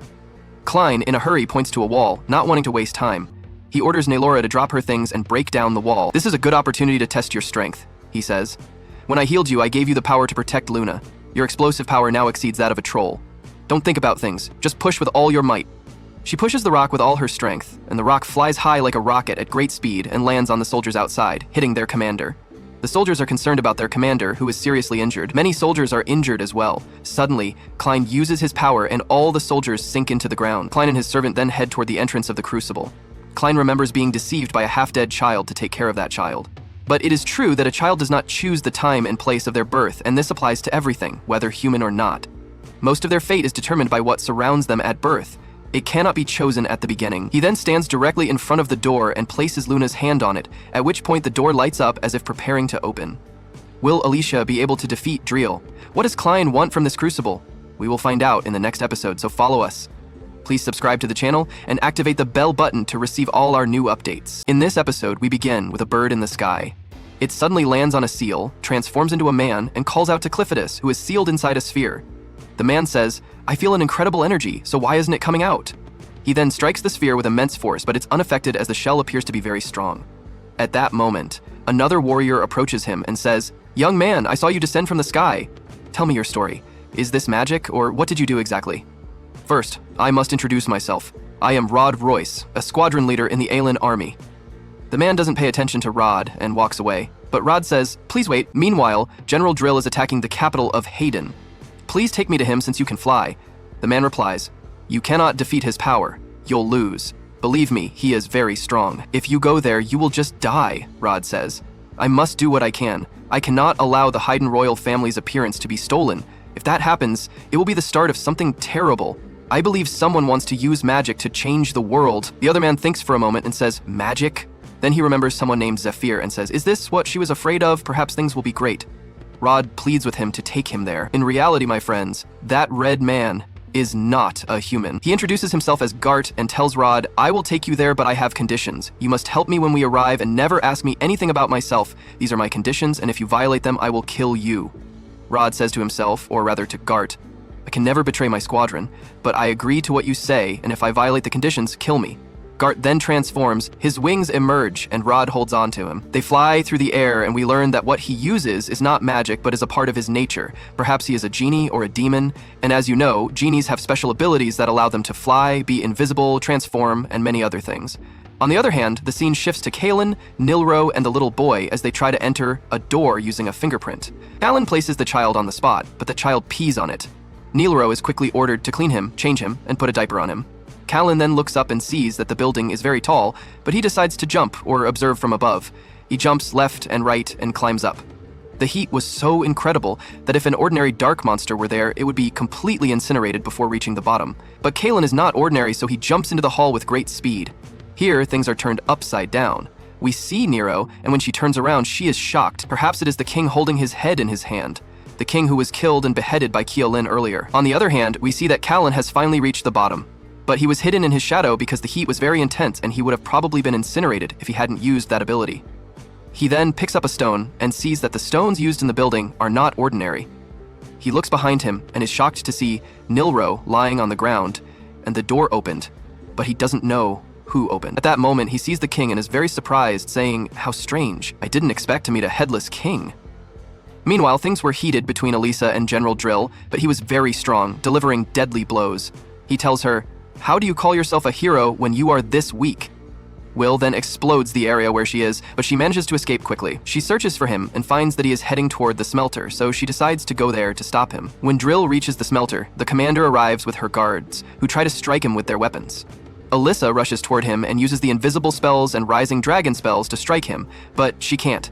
Drill informs her that he was the one who taught the Swordmaster this technique. He then uses his power and strikes her with it, and tells her that if she survives that blow with her limbs intact, Drill, believing she was truly the daughter of the Swordmaster, was asked by Elisa what had happened between him and her father. He replied that Margot, the Swordmaster, was a friend who had tried to master the sword at the same school, and a rival who competed with him for the title of hero. It seems she had never heard of this before, so he would tell her how he became known as the Dragon's Drop, and how her father abandoned his dream of becoming a hero. 25 years ago in Isleburg, the capital of Isle, they were the last two competitors from the same school. They were preparing to fight each other for the first sacred treasure that the owner of Haydn had forged in years. Drill spoke to Margot and told him not to hold back, to which Margot replied that he didn't think he would ever have the chance to do so. The match began and they struck at each other until Margot won the competition. Drill said that if the tournament had been held just 6 months earlier, and if he hadn't helped him with his training, Margot wouldn't have been so strong. But he was the hero, and that was that. Afterward, the king honored him, as he had now become the strongest swordsman in Ethahea. The king then bestowed upon him the title of Swordmaster, and a name for which Margot thanked him. The king told him he could now call himself Swordmaster Margot Goulienfold, and gave him the sacred sword. From the moment he took the sword, he had to fulfill his duty as a hero to slay dark monsters and protect humanity. The king wished that one day he would defeat the 4 dark monster lords and expand the human world. He then asked him if he was ready for all of this, and if he was to take the blade and fight with it. When Margot grasped it, he was overjoyed. A strange power flowed through the sword. The king informed them that it was a sacred treasure, but the sword was incomplete and they had to complete it himself. Margot didn't understand, so the king explained that the first thing he kills with it is important. The sacred treasure carries a soul, and by absorbing the soul of a defeated dark monster, it will gain eternal and unique power. Therefore, he must choose his first kill wisely. The king then left them to their own devices. Afterward, Margot sat with Drill, discussing their plan to assemble an exploration unit. Margot explained that if he went alone, he would have to use his sword on weak dark monsters and would never be able to become a hero capable of reaching one of the dark monster lords. I think a northern dragon would be a good choice, he said. Drill was astonished, angrily, saying, a northern dragon? They are servants of Orbidon, the dark monster lord of the north. Everyone knows them. What will you defeat first with that sword? Defeating a dragon? They live beyond the strait in the frozen dragon plain. You won't be able to reach them with an incomplete sacred treasure, Margot replied. That's why I must go. I don't think I can defeat one of the Dark Monster Lords with anything less." Drill became furious again, saying, "Are you serious about challenging one of them? They are legends that no one has reached in 1,000 years." Drill then turned to Elisa, telling her, "At that time, I believed in the traditions of heroes. I thought he was foolish to challenge one of the Dark Monster Lords, but I knew Margot's strength better than anyone. When I looked at him, I was convinced that if the legends were true, he was the only one who could do it." The scene then returned to the present. Margot said to him, "You'll make the decision. We'll form a team and you will come with me." They set off together, and on their way, they came across some individuals. One of the men spoke to Drill, saying, "May the mana guide your journey." Margot then told Drill they are mages. Contrary to the traditions of Hayden, heroes in stories learn magic from mages and become capable of using it. They are seriously trying to do the impossible, like splitting the land and seas. The matter is not much different from herbal medicine right now, but in any case, they are not strong enough to accompany me, Drill now tells Elisa. But in the end, we learned that the path was harder than we imagined, and the dragons were incredibly powerful. The scene returns to the pass where they are fighting the dragons, who are very strong. They can't defeat them, and they are the only two remaining. Drill tells Margot, "We must retreat. You're going to die." Margot replies, "If we retreat, we will never return. This is our only chance. I want you to use the Rising Dragon Strike on me. It is the only way for me to reach that world." Drill agrees to his request, saying, "Don't blame me if I die." Drill then uses his power, and indeed he manages to reach the dragon and kill it. Drill then tells Elisa the battle that followed was horrific. Even on the ground, its speed and destructive power were astonishing, but Margot grew stronger with every strike from his sword and every blow he took. All I could do was stay standing, even from a distance. Just as I began to think he could kill a stone dragon hidden under the ice, he used his final technique and the dragon didn't miss that opening. It severed Margot's leg and attacked him, but I ran quickly and finally killed the monster. They could hardly believe they had defeated it alone. Drill told Margot he had been victorious. Suddenly, the sword began to react, pulling the energy from all the dragons they had killed. A terrifying power flowed into it. Then, a second surprise. A gigantic dragon appeared from behind Drill. He couldn't move due to its immense size. Suddenly, Drill found himself lying on the ground in a different place with the sword. He felt pure terror at the size of that dragon. Drill continues, "Back in reality, one of our surviving comrades saved me, and Margot and I returned alive. As for what happened to him afterward, you are his daughter and you know him better than I do. Even after they started calling me the Dragon Slayer, my doubts didn't disappear. They became a certainty. The legend of heroes was full of lies used to deceive us. The most important information was deliberately hidden from us. Instead, we were given a method that would never work. Only the kings of Haydn knew the truth and magic was hidden. There are even bigger secrets hidden in the Haydn smelter. Since that day, a voice whispering inside me has told me this, so don't get in my way." Elisa is shocked that a voice is speaking from inside him and something is moving him. At that moment, Drill's eyes and his entire body glow with fire and he summons the lethal dragon. The queen is stunned as this is spirit summoning magic, which she has read about in ancient legends. Drill immediately launches a powerful attack on the hero Elisa using the dragon. He then rides the dragon and flies high toward the smelter. Elisa gets up to find her body is in pieces, but because the dark essence is still inside her, her body heals again. She begins to call out to Kaylin through an internal communication. Kaylin tells her to be quiet. "I'm witnessing something interesting here. I don't know why, but a headless king is about to throw his grandson into the smelter. What will happen next? What will Elisa do? Will she be able to stop Drill? And will Kaylin intervene to stop the killing of the little boy Luna?" In this exciting episode, shocking secrets and truths are revealed. As Alicia and the princess try to save Luna from the misled king's clutches and Drill's destructive plans, the mysterious Klin appears to turn the tables. Will the heroes succeed in confronting the ancient dark forces? And what is the true fate of the Hollow King and Luna? In this episode, Alicia speaks to Klin, asking him what a headless king means and if the monster will throw the girl Luna into the smelter. Then, the princess arrives, telling Alicia she escaped her men amidst the smoke and came to check on her, thinking Klin had killed everyone. Alicia informs her that she is alone here, and the other heroes were killed by Clevatess. The princess then explains that Hydra has no men who can do more than contain Drill's forces within the city, and cannot stop him, his sacred treasure, and powerful magic. Alicia then tells her something important. Her daughter, Luna, is alive. She was wrapped in a piece of cloth with the royal family's seal and possesses pure Hayden blood, confirming she is her daughter. The princess is surprised that her son is alive and cries, asking where he is. Alicia tells her that her companion took him to the royal smelter and Drill is on his way there, so she must follow them. The princess insists on going with her despite the danger, determined to overcome any difficulty to find her son. The scene then shifts to the smelter, where we see the king holding Luna, saying, "I offer this body and flesh to the lord of the smelter." Just as the king is about to throw him in, Klin stops him, asking, "Is this the proper way to hold your grandchild? You seem not to care much for him, or perhaps he is not your grandchild." The king replies that he is his grandchild and carries royal blood.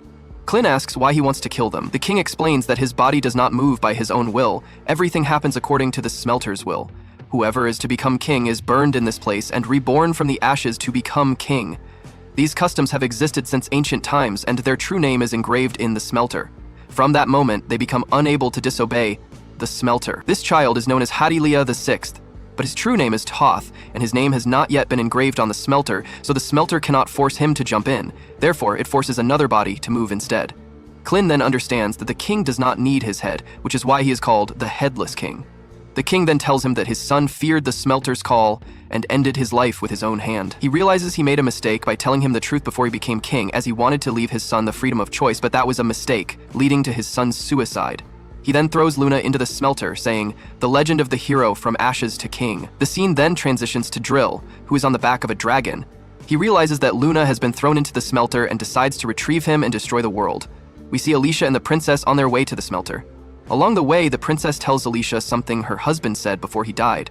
True heroes no longer exist. The current heroes cannot defeat the lords of the dark beasts. When Alicia asks why he said they no longer exist, the princess tells her that she has 1,000 years of history in the records, and nothing indicates that anyone has ever been defeated before. The records preceding that are very vague. What is the legend of heroes, and what is the evidence that defeating the 4 lords of the dark beasts will open the world, and who created that legend? Before his death, he only smiled at her, a cold smile. At that moment, she thought that the kings of Hayden knew the full truth and hid it. And if that were true, they sent the 13 heroes knowing they would not win. They must now fix all of this, or the tragedy will repeat, and more innocent lives will be lost. She does not want her son to be king and defy these difficulties. Alicia says that humanity's endless desire for progress is not something that can be stopped. And I still don't fully understand what a hero is, but I think it's someone who faces their destiny with optimism. Perhaps it doesn't matter if you are human or a beast. Perhaps just doing that is what makes others call you a hero. This means Drill is not a hero. He is only desperate with reality and wants to destroy it. I must avenge my father, and more importantly, defeat him as a hero. You are truly strong, Alicia. No, I am weak. Weaker than Drill, and I fear him greatly. And of course, weaker than the lords of the dark beasts. But I will fight to the end, to my last breath. I will never give up. But unfortunately, I met someone who will not allow me to do that. The princess asked her, "Who is it?" Alicia simply told her, "Someone I hope you never meet. Yes, my friends, it is Clin, the mysterious Dark Lord." The scene quickly shifts to Clin, where the action becomes even more exciting. Clin says to the Headless King, "You are trying to outsmart me, King. Don't ever think you can outsmart me, because in the end, you are a foolish person. What happened after you burned the child? He was not supposed to be sent back from this smelter to be reborn from the ashes, or did it require the real thing in the end?" Suddenly, my friends, we find the child in Clin's hand. The Headless King understands that he swapped them the moment he grabbed his arm, replacing him with a doll. Clin then speaks to him, saying, "You fool, you said yourself that your body is used because the child cannot jump in by himself. What will happen to your body now that you have failed? You fool, you should have known that a doll like this cannot defeat me." At that moment, the king falls into the abyss, turning into a pile of ashes. Who will take the child after him now? I am waiting and want to see who will come. No one will be able to harm this child as long as I am here. Meanwhile, we see something very strange because Clin speaks to someone and says, "Do you intend to burn us, Luna and me? I think you don't know that the brightest light casts the darkest shadow. I know you are now hidden in this fire. Surrender and reveal yourself immediately, Lord of the Smelter." And indeed, the Lord of the Smelter emerges in his true form after destroying the entire roof of the smelter. Meanwhile, we see Alicia outside with the princess and Drill standing watching, but Drill quickly tries to enter the smelter. Alicia realizes that the princess is in danger and she must get her out of here now. Then she goes to investigate the matter herself. She rushes forward quickly and talks to herself, saying, "I cannot allow Drill to get there, and I don't think Clin will allow anyone to kill Luna." At that moment, something unexpected happens. This hero named Rod arrives. Then Rod uses an ice spear that descends like lightning, piercing the bird that Drill was riding and bringing it down. Meanwhile, Jard watches from afar and says to himself, "I will just watch." And at the moment Rod thinks he has defeated Drill, Drill emerges again, strikes him a powerful blow and says, "Don't ever think you will win." Then he tries to attack him, but Alicia quickly intervenes like a rocket. Then Rod comes back to Alicia and says, "Welcome. Are you a hero? You saved me, and thank you for that." She said to him, "Yes, I am a hero, the survivor of the 13 heroes. But now we don't have time to talk. We must talk now and then kill this savage monster." Drill told them, "Do you think that when you two are together you will be able to defeat me? By the way, you are dreaming. No one will ever be able to defeat me even if you are strong, but in the end you are wasting your time." Then he attacks them with rocket speed, even faster than sound, to the extent that they could not determine his location at all. Then he attacks them and strikes them, throwing them far away. Then he throws them upwards, and not only that, but he flies upwards to try to kill Alicia first. And indeed, he hits her directly, but at the right moment, Rod intervenes and saves her. He grabs both of them and slams them to the ground. Then he descends on them like a GPS-guided bomb. Here, Alicia thinks quickly and tells him, "Use that massive block of ice quickly," and indeed, he uses the ice attack, or ice spear, and quickly fires it at Drill. But Drill underestimates their strength and says that this obvious attack will not hit him, because it is very obvious. Then Rod uses the ice prison, and the ice appears like a massive mountain, binding Drill's leg with ice so that Alicia can finish him off. Alicia jumps high and uses her Holy Sword attack, the Descending Dragon attack, which is a very powerful attack. She was on an ice rock that Rod had made for her to be higher than Drill and fall on him like a mountain. At this moment, she strikes Drill, splitting him in half, but she notices that what came out of his blood is dark liquid, which means he will not die, as his entire body is dark liquid. Despite his condition, he strikes Alicia a powerful blow, and her sword falls from her hand, cutting her off her palm from the beginning of her hand. Then Rod picks her up, and suddenly Drill forms again, and he has 2 wings and a very frightening appearance, and he says, "We can never become true heroes, no matter how hard we try, and the reason is simple. We as a race are incapable of that. The fact that we need stones to use magic proves that the 5 human-like races in Athia are inferior races. The true humans in the race that once ruled the entire world disappeared, leaving us only legends. We are their pawns, humans and dark beasts alike.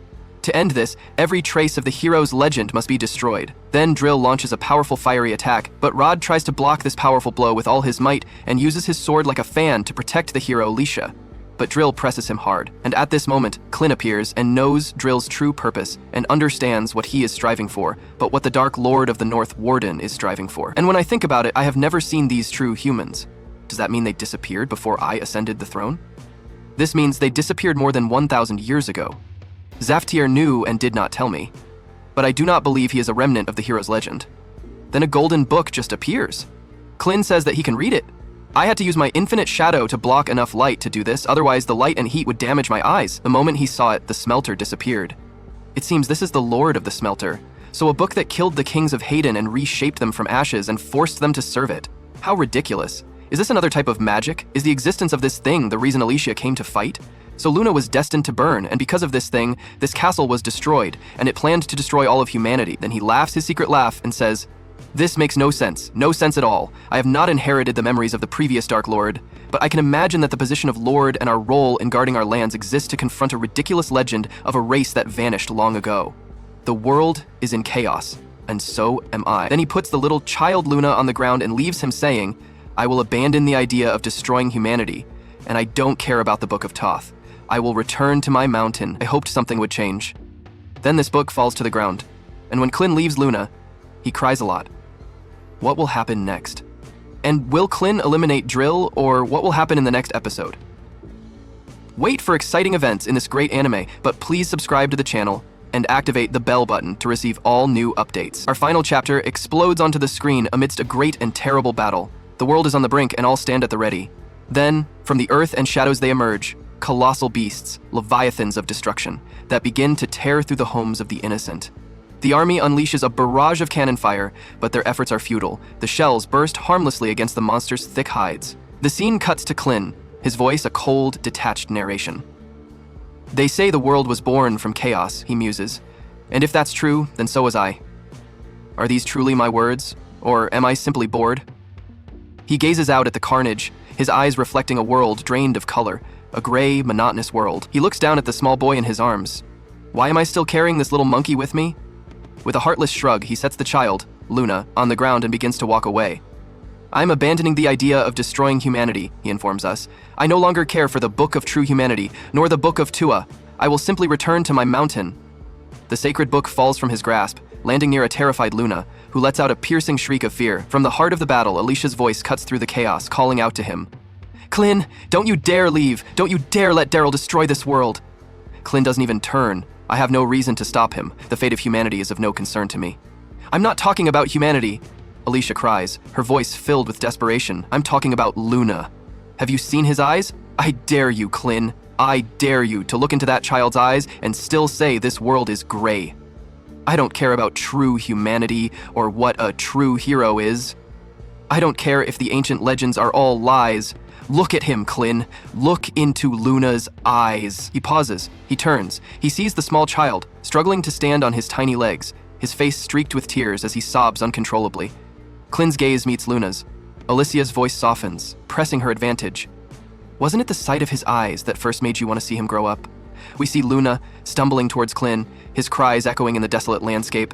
The scene violently shifts back to the war. Daryl taunts Alicia, his voice dripping with contempt. How can you even fight me without a sacred treasure? Is this the end for you, daughter of the Sword Saints? You are nothing but a cheap imitation of a hero. He lunges, his attack meant to be the final, killing blow, but in a sudden, ferocious blur, Naylor appears, intercepting Daryl's attack and saving Alicia. Seizing the opportunity, Alicia rushes towards her sacred sword. Daryl is instantly behind her, but it's too late. With a powerful arcing strike, Alicia severs the great dragon's head from his shoulders. But victory comes at a terrible price. We see the truth of the exchange. As her blade found its mark, Daryl's sword pierced her abdomen. Alicia plummets from the sky, her voice, though weak, carrying a final, devastating judgment. The reason you've achieved nothing, Daryl, is because you decided your own limits. That's why you could never be a hero. That's why you were never worthy of them. The legends are fake? Stop making excuses, you fool! Daryl roars in unbridled rage, a massive wave of energy erupting from him. But as he tries to strike her down, his sword suddenly shatters into 1,000 pieces. I suspected as much, Alicia whispers. Every time our blades clashed, there was a strange sound. It was the faint screams of your sword. Before she can hit the ground, Naylor swoops in and catches her. And now, Naylor says, her eyes fixed on Daryl. Let's see what happens. His entire body is made of dark fluid, but its true master is elsewhere. What will that being think of a weakened man with a broken, sacred treasure? Suddenly, Daryl's form convulses. His body begins to erupt from every direction, blood and dark energy spraying outwards as he transforms into something grotesque and unrecognizable. The lords of the dark beasts are abandoning him, Alicia explains. Daryl is plagued by a final memory from his past, Margot bidding him farewell, long before the darkness consumed him. Then, back in reality, his body completely disintegrates, his blood and essence raining down, flooding the entire city. After the death of General Daryl, his broken sword and the 9 crystals implanted by the Pullet mages fall to the earth. We see Alicia, wounded and bleeding, whispering to herself, My battle with Daryl is over, but the Lord of the Dark Beasts, the one who calls himself Forden, will not give up so easily. If he appeared now, I could do nothing. Just then, Clin appears, holding Luna. Princess Twala sees him and runs towards them, tears of joy streaming down her face, finally reunited with her son. But Clin holds up a hand. Stop. The king himself should return to his mother. He gently places Luna on the ground, and the boy runs at full speed into his mother's loving embrace. Alicia, seeing this, finally allows herself to collapse from exhaustion and her wounds, a smile of pure relief on her face. Rode rushes to her side. I must treat your wounds, he exclaims. Don't worry, she insists. It's not as bad as it looks. Now go. Tell the soldiers below that General Daryl is dead.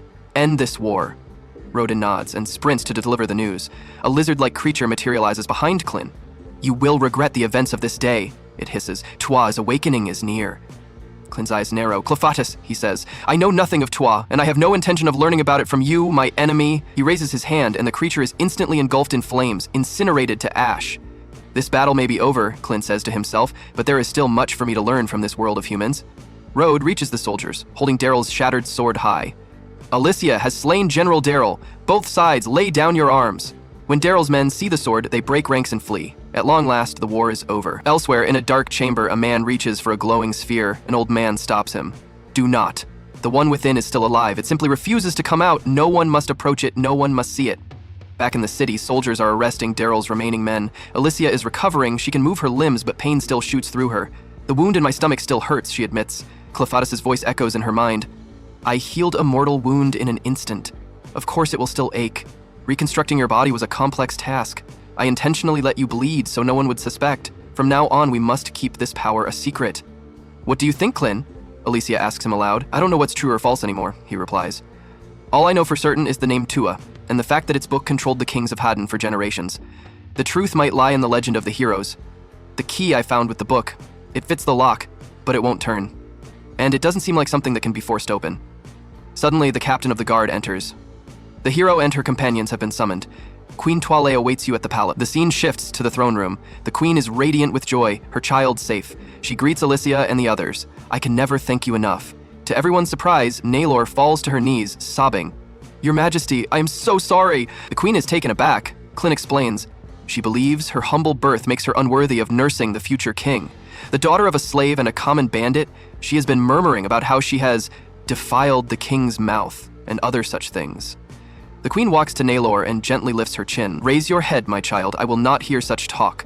When my son was lost, my greatest fear was that he was hungry, that his cries were from an empty stomach. I do not care where you were born. You are my son's only savior, and I am eternally grateful to you. She turns to the heroes. Ask of me whatever you wish, land, titles, anything within my power. Just ask. Everyone humbly refuses. Everyone except Clin. He steps forward. I have but one request, your majesty. Name it. I wish to become the king's magic tutor. And so our episode concludes on a note of hope and new beginnings. What future awaits our heroes? What is the secret of Dua? Join us for the next part of this incredible anime coming soon. But for that to happen, we ask you to subscribe to the channel and hit the notification bell to receive all our latest updates.